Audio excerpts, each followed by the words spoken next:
다 함께 우리 신앙을 고백하시겠습니다. 나는 전능하신 아버지 하나님 천지의 창조주를 믿습니다. 나는 그의 유일하신 아들 우리 주 예수 그리스도를 믿습니다. 그는 성령으로 잉태되어 동정녀 마리아에게서 나시고 본디오 빌라도에게 고난을 받아 십자가에 못 박혀 죽으시고 장사된 지 사흘 만에 죽은 자 가운데서 다시 살아나셨으며 하늘에 오르시어 전능하신 아버지 하나님 우편에 앉아 계시다가 거기로부터 살아있는 자와 죽은 자를 심판하러 오십니다.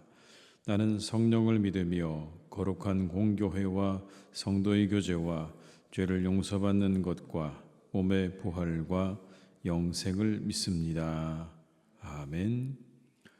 찬송가 461장을 찬양하시겠습니다. 461장입니다. 찬송가 461장을 함께 찬양하시겠습니다.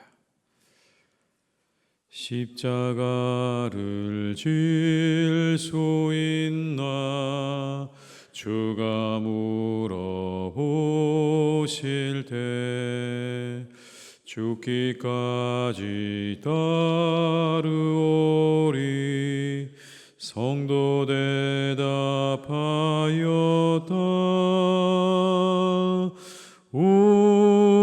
우리의 심령 주의 것이니 주님의 영상 만드소서. 주 인도 따라 살아갈 동안 사랑과 충성 늘 바치오리다. 너는 기억하고 있나 구원받은 강도를 그가 회개하였을 때 낙원 허락받았다.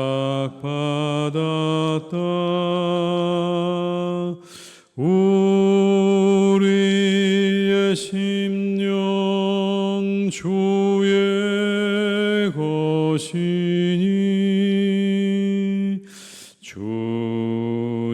주님의 영상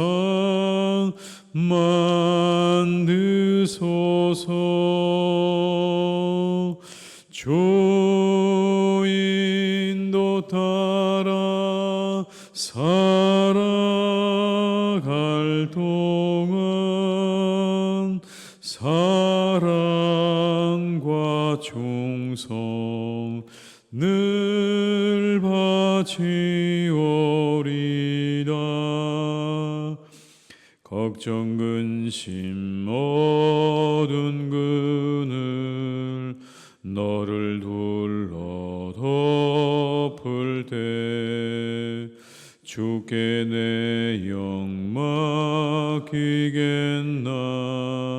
최후 승리 믿으며 우리의 심령 주의 것이니 주님의 영상 만드소서. 주 인도 따라 살아갈 동안 사랑과 충성 늘 바치오리다. 이런 일 다 할 수 있나 주가 물어보실 때 용감한 자 바울처럼 선뜻 대답하리라. 우리의 심령 주의 것이니 주님의 형상 만드소서. 주 인도 따라 살아갈 동안 사랑과 충성 늘 바치오리라.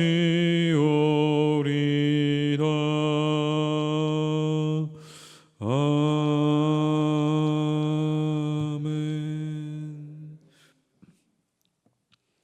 에스겔 30장 1절에서 19절의 말씀입니다. 에스겔 30장 1절에서 19절의 말씀입니다.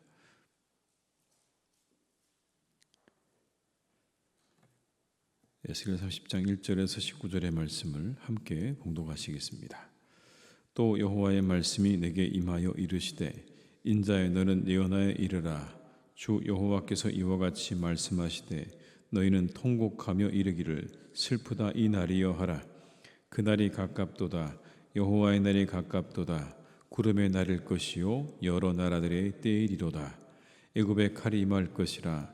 애굽에서 죽임당한 자들이 엎드러질 때에 구스에 심한 근심이 있을 것이며 애굽의 무리가 잡혀가며 그 터가 헐릴 것이요 구스와 붓과 룻과 모든 섞인 백성과 굽과 및 통맹한 땅의 백성들이 그들과 함께 칼에 엎드러지리라.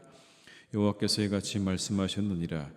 애굽을 붙들어 주는 자도 엎드러질 것이요 애굽의 교만한 권세도 낮아질 것이라. 믹돌에서부터 수에네까지 무리가 그 가운데에서 칼에 엎드러지리라. 주 여호와의 말씀이니라. 황폐한 나라들 같이 그들도 황폐할 것이며 사막에 된 성읍들 같이 그 성읍들도 사막이 될 것이라. 내가 애굽에 불을 일으키며 그 모든 돕는 자를 멸할 때에 그들이 나를 여호와인 줄 알리라. 그날에 사절들이 내 앞에서 배로 나아가서 염려 없는 구스 사람을 두렵게 하리니 애굽의 재앙의 날과 같이 그들에게도 심한 근심이 있으리라. 이것이 오리로다. 주 여호와께서 이같이 말씀하셨느니라. 내가 또 바벨론의 느부갓네살 왕의 손으로 애굽의 무리들을 끊으리니 그가 여러 나라 가운데 강포한 자기 군대를 거느리고 와서 그 땅을 멸망시킬 때에 칼을 빼어 애굽을 쳐서 죽임당한 자로 땅에 가득하게 하리라. 내가 그 모든 강을 마르게 하고 그 땅을 악인의 손에 팔겠으며 타국 사람의 손으로 그 땅과 그 가운데 있는 모든 것을 황폐하게 하리라. 나 여호와의 말이니라. 주 여호와께서 이같이 말씀하셨느니라. 내가 그 우상들을 없애며 신상들을 롭 가운데서 부수며 애굽 땅에서 왕이 다시 나지 못하게 하고 그 땅에 두려움이 있게 하리라. 내가 바드로스를 황폐하게 하며 소환에 불을 지르며 노 나라를 심판하며 내 분노를 애굽의 견고한 성읍 신에 쏟고 또 노 나라의 무리를 끊을 것이라. 내가 애굽에 불을 일으키리니 신나라가 신이 금신할 것이며 노 나라는 찢겨 나누일 것이며 놈 나라가 날로 대적이 있을 것이며 아웬과 비베셋의 장정들은 칼에 엎드러질 것이며 그 성읍 주민들은 포로가 될 것이라. 내가 애굽의 멍에를 꺾으며 그 교만한 권세를 그 가운데에서 그치게 할 때에 드합 느헤스에서는 날이 어둡겠고 그 성읍에는 구름이 덮일 것이며 그 딸들은 포로가 될 것이라. 이같이 내가 애굽을 심판하리니 내가 여호와인 줄을 그들이 알리라 하셨다 하라. 아멘. 에스겔 선지자가 애굽의 멸망을 하면서 동시에 그들과 함께 연합한 나라들의 멸망도 선포를 합니다. 이 당시 애굽은 바벨론과 대결을 하고 있는 그런 큰 대결 구도에 있는 그런 나라였는데 이 근동의 패권을 장악하기 위해서 애굽이 주변 나라들과 그 아주 깊은 동맹을 맺고 있는 나라들이 있었다라는 겁니다. 오늘 대표적인 나라들이 나오고 있죠. 구스와 붓과 룻 이런 나라들인데 그 나라들과 이 애굽의 나라가 함께 동맹을 하면서 바벨론에 대항을 하고 근동의 패권을 장악하기 위해서 동맹을 맺고 있는 그런 관계였습니다. 그런데 오늘 에스겔 선지자가 애굽도 망하겠지만 그 애굽과 동맹한 이들도 망할 것이다 라고 하는 예언의 말씀을 선포하고 있는 그런 장면입니다. 그래서 5절의 말씀에 이렇게 말씀하죠. 구스와 붓과 룻과 모든 섞인 백성과 굽과 및 동맹한 땅의 백성들이 그들과 함께 칼에 엎드러지리라.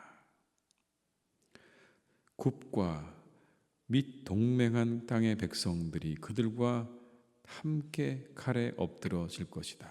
그러니까 함께 그들도 심판을 받을 것이라는 걸 분명히 말씀하고 있는 거죠. 실제로 애굽은 바벨론의 침공을 받아서 아주 비참하게 됩니다. 포로로 잡혀가거나 아니면 아라비아 사막으로 다 뿔뿔이 흩어지게 됩니다. 그게 애굽의 이후의 신세가 되는 거죠. 이웃 나라들 역시도 같은 어려움을 겪게 되는 것입니다. 7절과 8절의 말씀을 한번 같이 읽어보시겠습니다. 황폐한 나라들 같이 그들도 황폐할 것이며 사막에 된 성읍들 같이 그 성읍들도 사막이 될 것이라. 내가 애굽에 불을 일으키며 그 모든 돕는 자를 멸할 때에 그들이 나를 여호와인 줄 알리라. 그 모든 돕는 자를 다 멸하게 될 때 사람들이 내가 하나님인 줄 알 것이다 라고 말씀하지 않습니까? 근데 여러분, 여기에 우리가 이 말씀 보면서 한 가지, 그 심판의 날을 가리켜서 뭐라고 부르냐면 그날, 여호와의 날, 이렇게 이야기합니다. 그날, 여호와의 날. 2절과 3절의 말씀 제가 읽어드리겠습니다. 인자야, 너는 예언하여 이르라. 주 여호와께서 이와 같이 말씀하시되 너희는 통곡하며 이르기를 슬프다 이 날이여 하라. 그 날이 가깝도다. 여호와의 날이 가깝도다. 구름의 날일 것이요 여러 나라들의 때이리로다. 이 여호와의 날, 그날이라는 말의 의미는 뭐냐면 하나님이 역사의 어느 한순간에 개입하셔서 심판을 행하시는 걸 말하는 겁니다. 한순간에 하나님께서 어느 순간 개입하셔서 누군가에게는 하나님께서 심판으로, 누군가에게는 구원으로 그렇게 다가오시는 날이 있다는 겁니다. 그걸 성경에서 말씀하실 때 그날이라고 표현을 합니다. 궁극적으로 보게 되면 이 날은 언제냐면 예수님께서 다시 이 땅에 재림하시는 날을 가리키기도 합니다. 그 날이 언제냐고 묻는다면 그렇게 하나님께서 역사의 한복판 가운데 오셔서 심판과 구원을 이루시는 날이기도 하지만 궁극적으로 보게 되면 예수님께서 이 땅에 다시 오실 그런 종말의 날을 가리킬 때 그때도 그날이라고 말을 합니다. 이 그날이라는 말이요, 우리들에게 긴장을 주죠. 그날이 있다라고 하는 게, 심판이 있다, 심판의 날이 있다는 게 우리에게 긴장을 줍니다. 여러분, 우리에게는 적당한 긴장이 필요하대요. 특별히 우리 뇌는 적당한 긴장이 필요하답니다. 가장 복잡한 기관 아닙니까, 뇌가요? 그런데 이 뇌가 적당한 긴장을 하려면 잘 놀아야 된대요. 놀이도 할 줄 아셔야 된다는 겁니다. 잘 놀아야, 그래야 내가 적당한 긴장을 하면서 기능이 떨어지지 않는데요. 뇌도 똑같이 근육처럼 사용하지 않으면 기능이 떨어지게 되어 있답니다. 그런데 그 기능을 유지하기 위해서 필요한 거, 적당한 긴장이라는 거예요. 그러니까 조금 적당한 긴장을 위해서 어려운 과제를 도전해 보는 것도 아주 유용하다고 합니다. 평소에 내가 하지 않는 것들, 예를 들면 새로운 말을 배워보는 거죠. 언어를 배워보는 거죠. 전혀 우리가 생각하지 않고 해본 적이 없지만 그냥 새로운 언어로 배워보는 거예요. 그게 굉장히 우리의 뇌에 긴장을 주면서 우리 뇌의 활성화를 위해서 아주 좋다고 하죠. 그게 어렵다면 이런 것도 괜찮답니다. 새로운 곳에 가서 새로운 음식을 먹어보는 거예요. 그러니까 전혀 새로운 일들을 하다 보면 우리 뇌가 굉장히 그 긴장을 하면서 아주 건강하게 움직이기 시작한다는 그런 이야기입니다. 적당한 긴장은 뇌에도 활력을 준다라는 그런 말입니다. 그리고 적당한 긴장은요, 우리들을 나태로부터 지켜주죠. 과도하게 긴장하는 건 우리에게 그렇게 건강에 좋지 않습니다. 과도한 긴장은 우리를 너무나 지나친 스트레스로 몰아가지만 적당한 긴장은 우리들을 게으름과 나태로부터 지켜주는 역할도 합니다. 적당히 긴장을 하고 있어야 되는 거죠. 그렇다면 여러분, 이 적당한 긴장을 어떻게 할 수 있는 것일까? 그건 아마도 이렇게 가능하지 않을까 생각합니다. 내 삶에 다가오는 시간과 목표들을 늘 잃어버리지 않는 겁니다. 내 앞에 어떤 시간들이 다가오고 있는가에 대해서 늘 기억하고 있는 겁니다. 목표를 잊지 않는 거예요. 이런 거죠.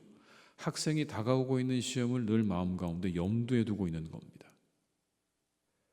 그 시험을 염두에 두지 않으면요, 그냥 모든 긴장이 다 풀어지잖아요. 근데 중간고사가 오고 기말고사가 있다라는 걸 늘 머릿속에 염두에 두는 학생은요, 적당한 긴장 속에 살아갑니다. 그리고 서서히 그 시험을 준비해 가죠. 그 긴장이 나태해지는 것으로부터 보호해 주는 겁니다. 학생으로서 해야 할 본분을 잊지 않도록 적당한 긴장을 유지하도록 해주는 겁니다. 그러니까 우리가 다가오는 시간과 우리의 목표를 잃어버리지 않는 것이 우리로 하여금 적당한 긴장을 유지하게 해주는 일인 겁니다.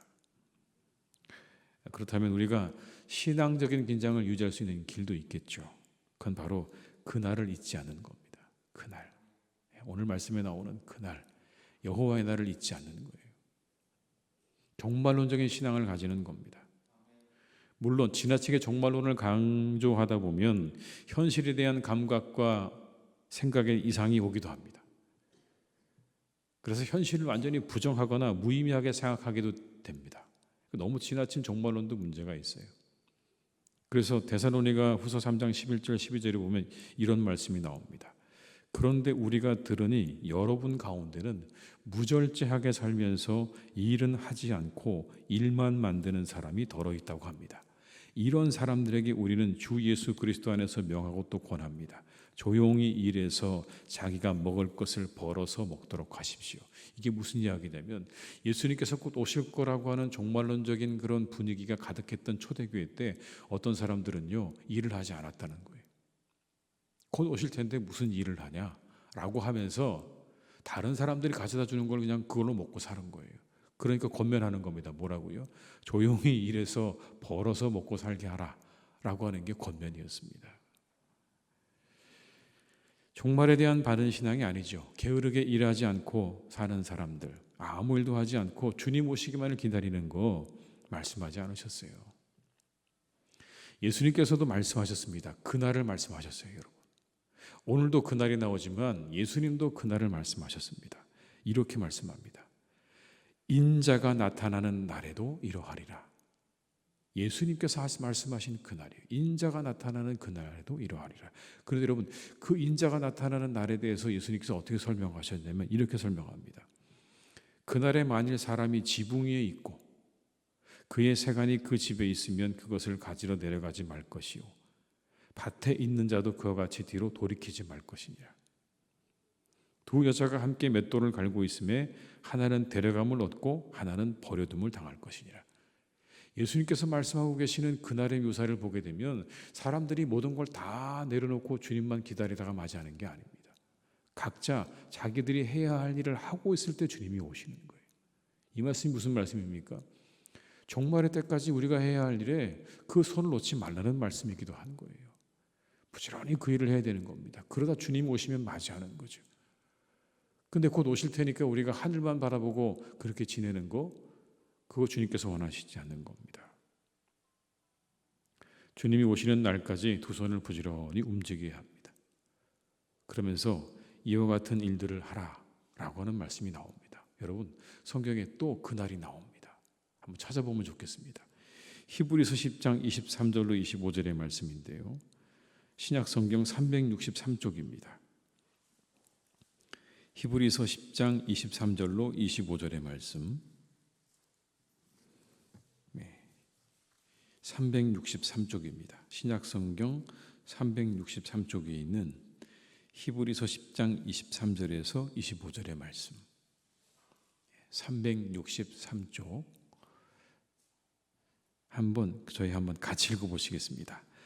또 약속하신 이는 미쁘시니 우리가 믿는 도리의 소망을 움직이지 말며 굳게 잡고 서로 돌아보아 사랑과 선행을 격려하며 모이기를 피하는 어떤 사람들의 습관과 같이 하지 말고 오직 권하여 그날이 가까움을 볼수록 더욱 그리하자. 아멘. 여기도 그날이 나오죠. 그날이 가까움을 볼수록 더 해야 할 일이 뭐라고요?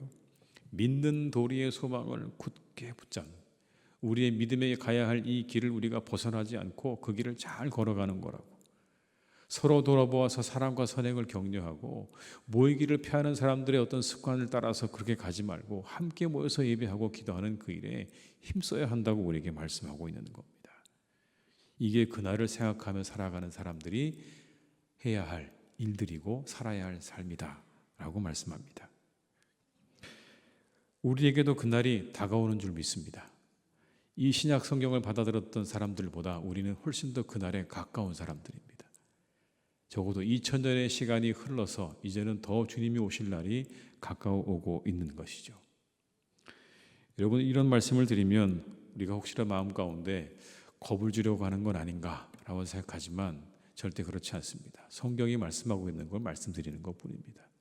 그날이 있다고 말씀하셨고, 에스겔 선지자도 이야기했고, 예수님도 그날을 이야기하셨고, 그리고 신약 성경을 쓴 많은 사람들도 그날이 있다라고 우리에게 말씀한다면, 우리가 늘 마음 가운데 그날을 기다리는 마음으로, 또 그날을 생각하면서 적당한 긴장 속에 살아가는 우리들의 신앙생활이 되어야 할 줄로 믿습니다.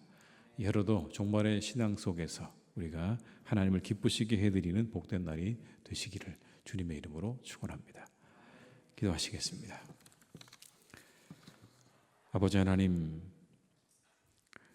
오늘은 어제보다 하루 더 주님 오실 날을 향해서 나아갔습니다. 우리는 하루하루 주님이 오실 그날을 향해 나아가는 그런 시간을 살고 있습니다. 그날이 우리에게 다가오고 있다라고 오늘 말씀해 주십니다. 에스겔 선지자를 통해서, 예수님을 통해서, 그리고 신약의 많은 이 서신들을 쓴 사람들을 통해서 오늘 우리에게 말씀하십니다. 그날이 우리에게 다가오고 있다라고요. 하나님, 우리가 이 긴장 속에 살아갈 수 있기를 간절히 원합니다. 그날이 우리에게 다가오고 있습니다. 주님께서 다시 오실 그날이 우리에게 다가오고 있고, 그리고 우리가 주님 앞에 설 그날도 다가오고 있습니다. 시시각각 다가오고 있는 그날을 우리가 늘 우리 마음 가운데 잘 기억하고 새기고 살아가는 삶이 되기를 간절히 원합니다. 이 세상이 끝나면 모든 것이 끝나는 것이 아니라, 우리가 이 세상이 끝날 때 우리 주님을 마주하게 될 것이고 만나게 될 것인데, 그날을 맞이하게 될 것인데, 과연 내 삶에 내가 준비하고 있는 게 무엇인가? 다시 한번 잘 우리가 돌아보며 살아갈 수 있도록 우리를 이끌어 주시기를 간절히 원합니다. 하나님, 그래서 너무 나태하고 게으르지 않도록 우리를 이끌어 주시옵소서. 하나님을 예배하고 섬기는 삶에 우리가 지나치게 나태하고 게으르지 않도록 우리를 이끌어 주시기를 간절히 원합니다. 하나님, 오늘도 우리를 선하게 인도해 주셔서 부지런히 주를 위해 애쓰고 힘쓰는 이 하루가 될 수 있도록 우리를 이끌어 주시옵소서. 하나님, 또한 우리가 그날을 생각하며 그날만 생각하는 그러한 신앙도 되지 않기를 기도합니다. 아무것도 하지 않고 다 손을 놓고 오직 주님만을 바라보며 주님이 오시기만을 기다리는 그런 신앙도 우리가 다 내려놓게 도와주시고, 혹 그런 모습이 우리에게 있다면 그것들은 버리고 적당한 긴장 속에 주님께서 오실 그날까지 우리의 생업과 우리가 해야 할 일에 최선을 다하는 삶을 살게 하여 주시옵소서. 지붕 위에도 올라가고 밭에도 가고 열심히 맷돌질도 하는 우리 모두가 될 수 있기를 간절히 기도하오니, 하나님, 오늘도 우리에게 맡겨주신 일들에 최선을 다하는 우리 모두가 다 되게 해 주시옵소서. 감사함으로 맡겨주신 일들에 최선을 다하는 하루가 되게 하시고, 우리에게 맡겨주신 일들을 기쁨으로 즐거움으로 감당하는 그런 날이 되기를 간절히 원합니다. 왜 내가 이러한 일을 하며 살까라고 생각하기보다 하나님이 내게 주신 일이라는 마음으로, 기쁜 마음으로 이 하루의 일들을 감당하며 우리의 걸음을 걸어갈 수 있기를 간절히 기도하오니, 주님, 오늘도 우리가 해야 할 일을 즐거움으로 기쁨으로 잘 감당하는 복된 하루가 되게 해 주시옵소서. 아버지 하나님, 우리의 교우들 가운데 자녀들이 결혼을 앞두고 준비하고 있는 그런 가정들이 있습니다. 곧 결혼식을 앞두고 있는 자녀들도 있습니다. 하나님께서 그 모든 결혼의 준비와 예식 가운데 함께해 주시기를 간절히 원하오니, 하나님 은혜로운 결혼의 예식이 되게 도와주시옵고 아버지 하나님께서 그 귀한 가정들을 인도해 주셔서 하나님 믿음의 가정들이 되게 하시고 일평생의 기쁨을 서로 나눌 수 있는 복된 가정들로 주님께서 귀하게 세워 가시옵소서. 아버지 하나님, 이 땅에는 참으로 많은 외로운 분들이 있습니다. 우리의 어르신들과 그리고 우리의 젊은이들까지 홀로 고독함 속에 외로움 속에 살아가는 수많은 사람들이 이 땅에 참으로 많은 시대를 우리가 지내고 있습니다. 하나님께서 우리와 함께 해주셔서 그 모든 외로움들이 잘 달래어질 수 있도록 하나님 우리가 서로 함께 정말 좋은 친구가 되고 그 외로움을 잘 함께 해결해 나갈 수 있는 그런 든든한 동반자로서 살아가는 그런 우리 모두가 될 수 있기를 간절히 기도하오니 우리가 서로를 돌아보고 서로를 위로하고 서로를 정말 우리가 사랑할 수 있는 그런 분위기가 우리의 사회 가운데 가득할 수 있도록 주님께서 역사해 주시옵소서. 홀로 살아가는 이들을 함께 돌보며 그들을 살펴줄 수 있는 넉넉한 마음도 우리에게 주시기를 간절히 원하오니 이 땅에 많은 외로운 이들을 주님 붙잡아 주시고 그들과 함께 해주시고 또 우리의 나라를 하나님께서 선하게 인도해 주시옵소서. 아버지 하나님, 이 시간 기도합니다. 저 북녘의 악한 정권을 주님께서 다스려 주시기를 간절히 원합니다. 자신의 나라 백성들에게는 모든 것을 속이고 젊은 청년들을 전장터로 내모는 저 악한 정권을 하나님께서 손봐 주시기를 간절히 원합니다. 하나님, 그날을 앞당겨 주시옵소서. 저 북녘의 악한 정권에도 그날이 있게 될 것입니다. 그날을 앞당겨 주셔서 저 땅에서 하나님 고통받는 많은 사람들이 진정한 자유와 해방의 기쁨을 누릴 수 있기를 간절히 기도하오니 주님 도와주시고 함께해 주시옵소서. 하나님, 우리나라 지켜주시기를 간절히 기도하오니 하나님 오늘도 우리나라의 모든 것들을 평안하게 지켜주시고 우리나라의 젊은 세대가 잘 이 땅에서 정착하고 뿌리내리고 살아가는 복된 나라가 되기를 간절히 원합니다. 이 땅의 젊은 세대가 미래를 꿈꾸고 자신들의 가정을 일구며 그리고 자신들의 모든 것들을 위해서 이 땅을 위해서 바치고 헌신할 수 있는 그런 나라가 되기를 간절히 기도하오니 주여, 이 땅의 젊은 세대들을 주님께서 인도하여 주옵시고 우리나라가 그렇게 젊은 세대가 살기 좋은 나라가 될 수 있도록 하나님께서 은총을 베풀어 주시옵소서. 의료계 화합의 모든 문제가 속히 해결되어서 하나님 모든 문제가 잘 해결되고 모든 의료계가 정상화될 수 있기를 간절히 기도하오니 그 모든 과정 위에 하나님의 은혜와 하나님의 도우심으로 함께해 주시옵소서. 오늘도 우리 환우들을 주님께서 지켜주시기를 간절히 기도합니다. 회복의 날이 되게 하시고 하나님께서 함께 하시는 치유의 그날이 되게 하여 주시옵소서. 모든 것을 주님께 부탁드립니다. 오늘도 우리 하루길 가운데 함께 하시고 동행해 주시기를 간절히 원하옵고 예수님의 이름으로 기도드립니다. 아멘.